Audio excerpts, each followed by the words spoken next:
The trunk of the Escalade opened with a soft mechanical hum. One of the containers inside had leaked. A dark red stain had soaked into the white robe beneath it. The smell was immediate, thick, metallic, unmistakable. The senior officer put on gloves and opened the container. He stepped back. "We've got a head." The junior officer staggered, covering his mouth. "Oh my God." The senior officer pulled his weapon. "On the ground, now." Pastor Thabo didn't argue. He slowly got on his knees, then lay flat on the pavement with his hands out. His suit brushed against the hot road surface. His face was turned away from the traffic, eyes open but blank. The junior officer cuffed him without a word.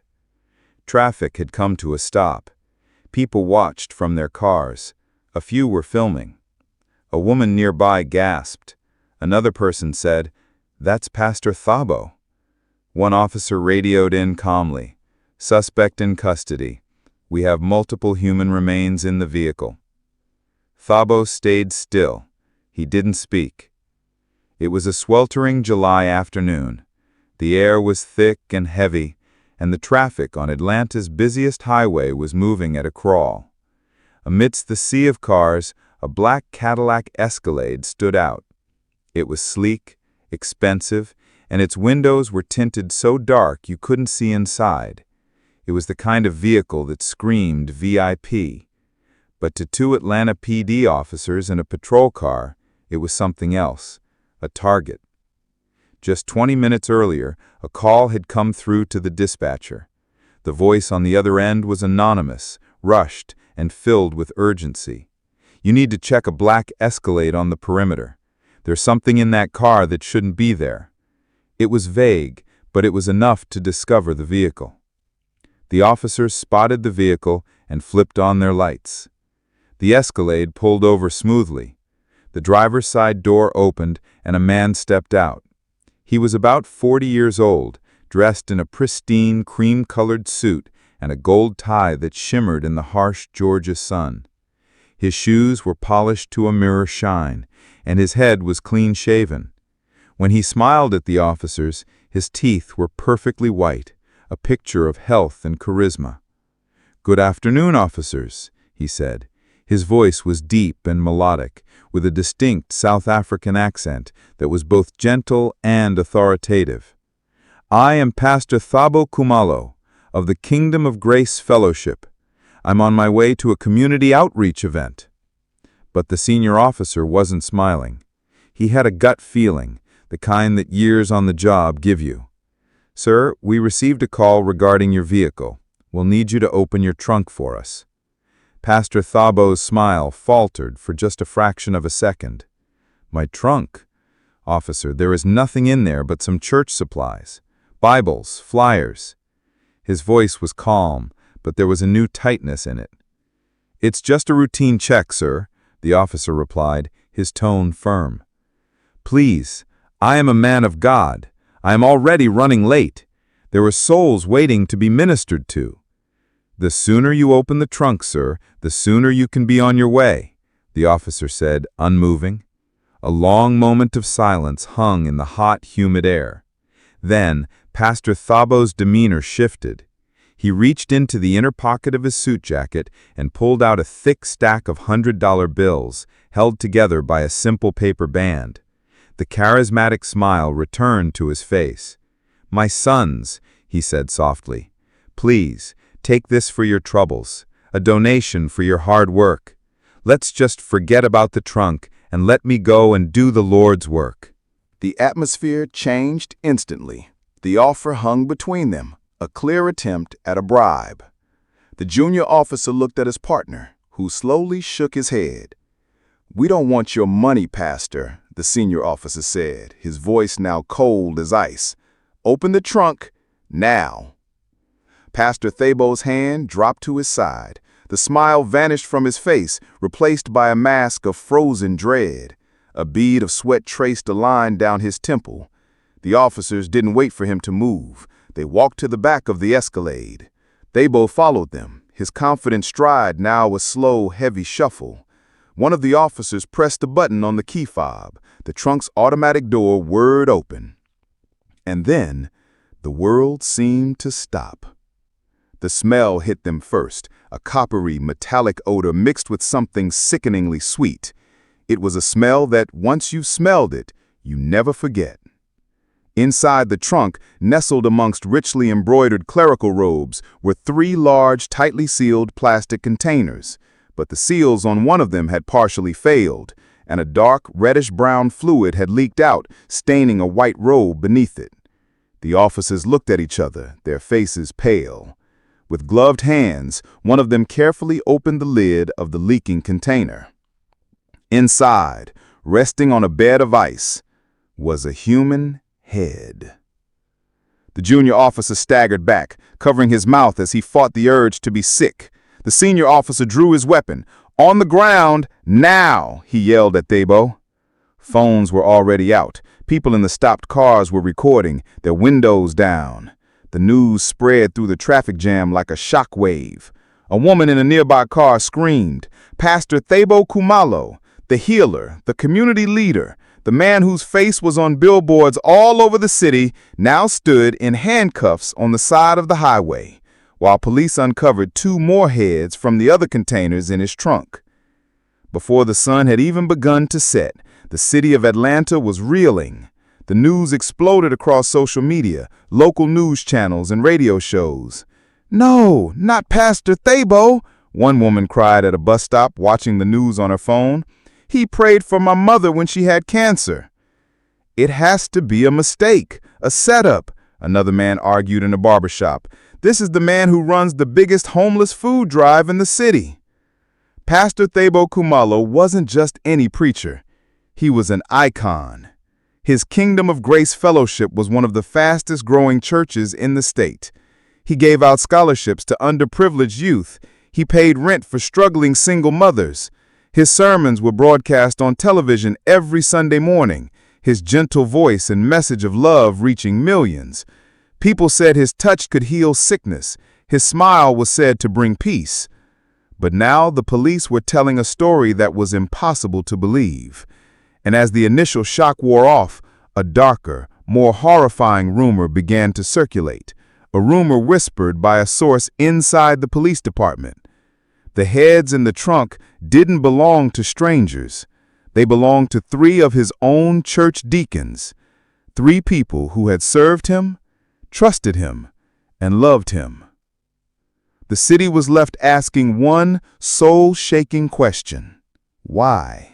Long before the expensive suits and the adoring crowds in Atlanta, he was just Thabo Khumalo, the youngest son of a spiritual giant. His father was Archbishop Timba Khumalo, a legendary figure in the townships outside of Johannesburg. They called him the Lion of Soweto.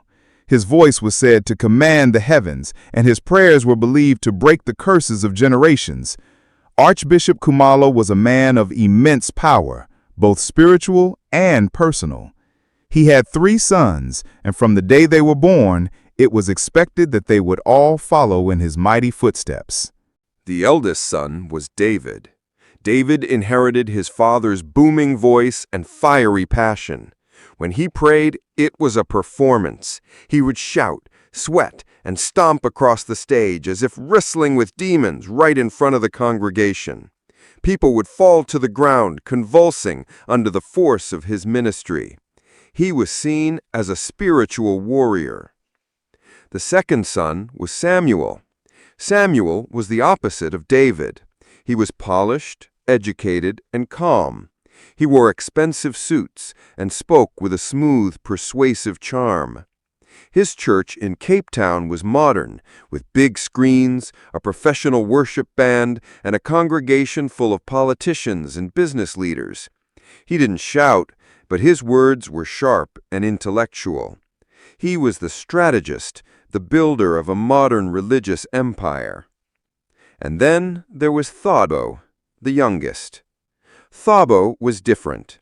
He didn't have David's fire or Samuel's sharp intellect. He was quiet, gentle, and observant. When his father passed away, the family's massive church was split. David and Samuel took their ministries to new heights, building their own brands. Thabo was given his father's original, more humble church. He renamed it Kingdom of Grace Fellowship and continued his father's work in his own quiet way. The people loved him for it. "He has his father's heart," they would say. They came not for dramatic, fiery exorcisms, but for his kindness. He organized food drives for widows, paid school fees for orphans, and offered a gentle hand to those in need. He was a shepherd to his flock, and they adored him. But deep inside, Thabo felt like a failure. He saw his brothers as shining stars, while he felt like a flickering candle. Their churches were growing, their fame was spreading, and they were performing what people called miracles. They were healing the sick, making the lame walk. Thabo, meanwhile, was offering comforting words and bags of rice. The people clapped for his charity, but he yearned for their awe. He wanted the power his father and brothers seemed to possess so easily. His heart, though full of love for his people, was also filled with a gnawing professional jealousy. He felt empty, like a vessel that God had forgotten to fill with fire. This feeling of inadequacy festered for years. It followed him when he made the decision to move his ministry to the United States, to the fertile ground of Atlanta. He believed a new city would be a fresh start, a place where he could finally step out of his brother's shadows. And for a time, it worked. His message of love and community resonated with people. The Kingdom of Grace Fellowship grew rapidly. He became the beloved Pastor Thabo, a pillar of the community. But the hunger for true, undeniable power never went away.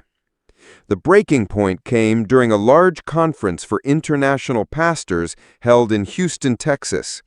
All three Kumalo brothers were invited as guest speakers. It was meant to be a showcase of their family's spiritual legacy. But for Thabo, it became a stage for his greatest humiliation. During the conference, a healing and miracle service was held. The organizers brought forth 3 people from the crowd for the brothers to pray for: a woman who was deaf, a man in a wheelchair, and a young man said to be tormented by a violent spirit. The atmosphere was electric. First, David, the spiritual warrior, stepped up. He prayed over the deaf woman, his voice thundering through the massive auditorium. He laid his hands on her, and after a moment of intense, dramatic prayer, the woman burst into tears, claiming she could hear the music for the first time in years. The crowd erupted in praise. Next was Samuel, the smooth operator. He approached the man in the wheelchair. He didn't shout, he spoke calmly, anointed the man's head with oil, and prayed a quiet, confident prayer. "In the name of Jesus, stand up and be healed," he commanded. The man's legs trembled, but slowly, miraculously, he stood up from his chair. The auditorium exploded. Finally, it was Thabo's turn. He walked towards the tormented young man who was being restrained by 2 security guards. The man was thrashing, his eyes wild. Thabo swallowed hard, the pressure of 1,000 watching eyes on him. He laid his hands on the man's head and began to pray. He prayed with all the sincerity in his heart, but nothing happened. The young man just laughed, a hollow, mocking sound. Thabo prayed louder, his voice cracking with effort. The man spat at him. Thabo tried everything he knew, anointing oil, holy water, commanding the spirit to leave, but the man only grew more agitated.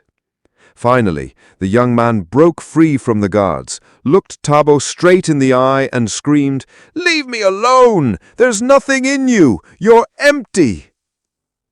A dead silence fell over the massive crowd. There were no cheers, no praise, just the quiet rustling of thousands of people and the sound of whispers spreading through the rows. "He doesn't have the gift. He's not like his brothers. He's empty." Thabo stood on that stage, frozen in shame. He had been publicly exposed as a fraud, a failure, in front of his peers and worse, in front of his own brothers. He went back to his hotel room that night and sat in the dark, the word empty echoing in his mind. The hunger for power, the desperate need to prove himself now became an all-consuming obsession. He was willing to do anything, to go anywhere, to find the fire he so desperately craved. And it was this desperation that would lead him down a very dark and dangerous road, far away from the light of any church. Thabo's public life continued as before. He smiled from the pulpit, he organized his charity events, and he preached his sermons on love and grace. But his nights were sleepless. His prayers felt hollow. The joy he once found in his ministry was gone, replaced by a bitter resentment. He reached out to his brothers, hoping they might share the secret to their power. First, he called David in Johannesburg. "Brother," he said, his voice quiet, "what am I doing wrong? What is your secret?" David laughed his big booming laugh. "Secret? There is no secret, Thabo. Just fast, pray, and have faith." Thabo tried to explain that he did all those things, but David dismissed him, almost offended that he would question the simplicity of God's power. The conversation ended, leaving Thabo feeling even more alone. Next he flew to Cape Town to meet with Samuel. He found his brother in a sleek, glass-walled office that looked more like a corporate headquarters than a church. "Brother," Thabo asked, "what is the key? Why are your miracles so powerful?" Samuel leaned back in his expensive leather chair and smiled a cool, professional smile. "Ministry isn't just about prayer, little brother. It's about branding.